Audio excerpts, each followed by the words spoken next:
વલસાડ ગુજરાત રાજ્યનો એક એવો જિલ્લો કે જેને શહેરી વિસ્તાર છે, ઉદ્યોગો છે, સતત વિકાસ પામતી સંસ્કૃતિ છે અને આ જ વલસાડમાં છે રાજ્યનો સૌથી મોટો અંતરિયાળ વિસ્તાર।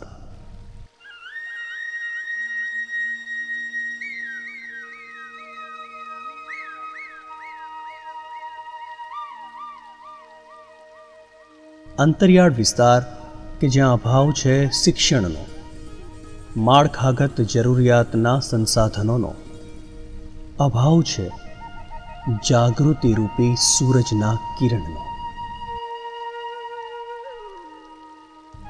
આ સુંદર વનરાજીમાં વસનારા વનવાસીઓ વિકાસના પથ પર કાયમ પાછળ જ રહ્યા છે।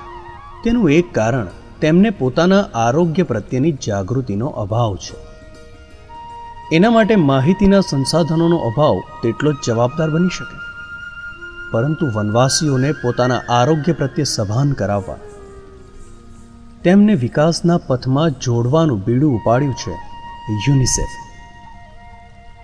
યુનિસેફ દ્વારા લોક જાગૃતિ માટે લોક માધ્યમોનો જ ઉપયોગ શરૂ કરાયો, જેના ભાગરૂપે શેરી નાટકના માધ્યમ દ્વારા આરોગ્યલક્ષી માહિતીઓ જન જનને પહોંચાડવાનું કાર્ય વલસાડની ખ્યાતનામ કલા સંસ્થા श्री नटराज परफॉर्मिंग आर्ट्स ने सौंपाયું।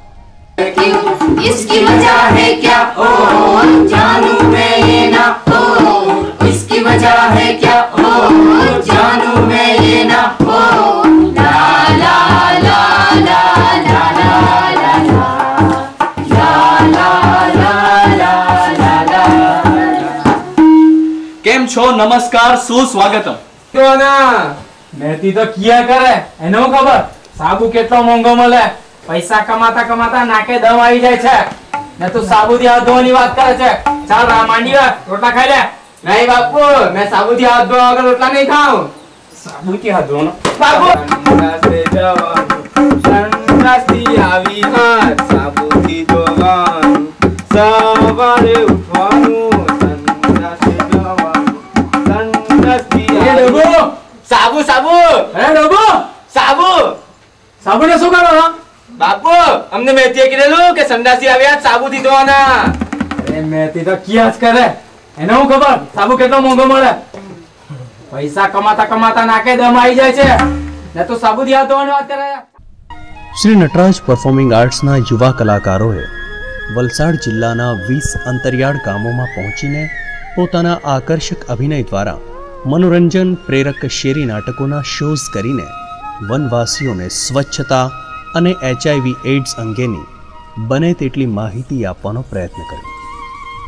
પણ નાટક જોઈને વનવાસીઓ બધું જાણી ગયા એમ તો માની જ ન લેવાય ને।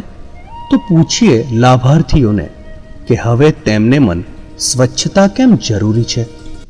જે અમે નાટક જોયું કે સંડાસ બાથરૂમ ન હોવાથી જે માણસો બહાર બેસે છે અને તે સૌ પ્રથમ તો તે સંડાસ કરતી વખતે સંડાસ કરીને આવે છે અને તરત જ એ લોકો સાબુથી હાથ ધોતા નથી, અને જે હાથ ધોતા નથી એ સૌ પ્રથમ તો એ લોકોએ પહેલાં હાથ ધોવા જોઈએ અને પછીથી જે જમવાનું જમે છે એ લોકોએ લેવું જોઈએ। આ વાત તરીકે લે છે એમાં।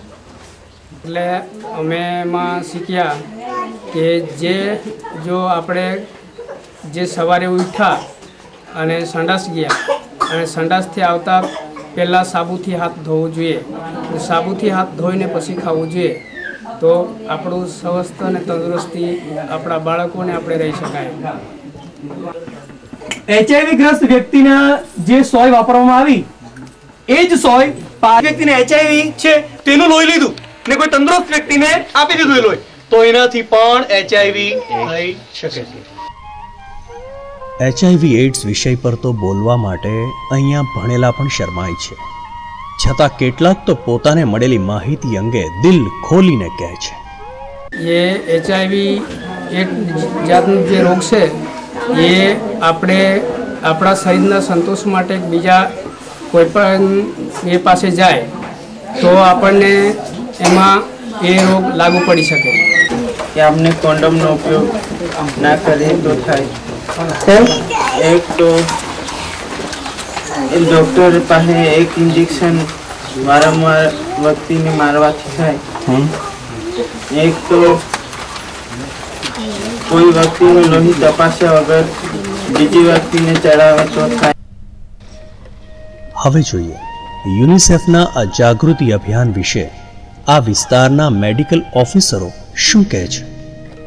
પણ આજે જે નાટ્યકલા ગૃહ નટરાજ તરફથી નટરાજ પરફોર્મિંગ આર્ટ્સ તરફથી જે નાટક કરવામાં આવ્યું છે એ નાટક આજે એક નવા કન્સેપ્ટ સાથે નવા વિચાર સાથે આવેલા છે જે આજની સાહિત્ય સમસ્યા વિશે છે અને એમણે એ બાબતે ઘણો સારો પ્રકાશ પાડ્યો છે અને હાલમાં આ પ્રોગ્રામમાં ઘણા ગામના લોકોએ હાજરી પણ આપી અને જેના કારણેથી એ લોકોમાં થોડી અવેરનેસ પણ આવી છે, જાગૃતિ પણ આવી છે.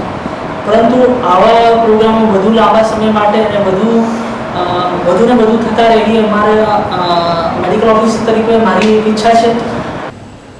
नटराज परफॉर्मिंग आर्ट्स वलसाड़ के द्वारा जो स्वच्छता और HIV/AIDS के विषय में ड्रामा और शो जो 6 गामड़ा में किया गया से तामाछड़ी, माकरवन, फुलवारी, भैंसदारा, झड़िया और केलावनी, ये इसका कुछ फलिया इंटीरियर इस ड्रामा और शो के तहत एक मास लेवल पर ये स्वच्छता और HIV/AIDS के विषय में जो जानकारी आप लोगों के द्वारा दी गई, हम उम्मीद करते हैं कि उसका इम्पैक्ट जरूर अच्छा पड़ेगा इन नियर फ्यूचर. જાગૃતિના દીપની તો બધે જ જરૂર છે અને આ તો માત્ર શરૂઆત થઈ છે. ફૂટ્યા છે કિરણો તો સૂરજ પણ ઉગશે જ અને જાગૃતિ રૂપી સૂરજ ઉગશે તો જ કહી શકાશે કે હવે થઈ ગઈ સવાર.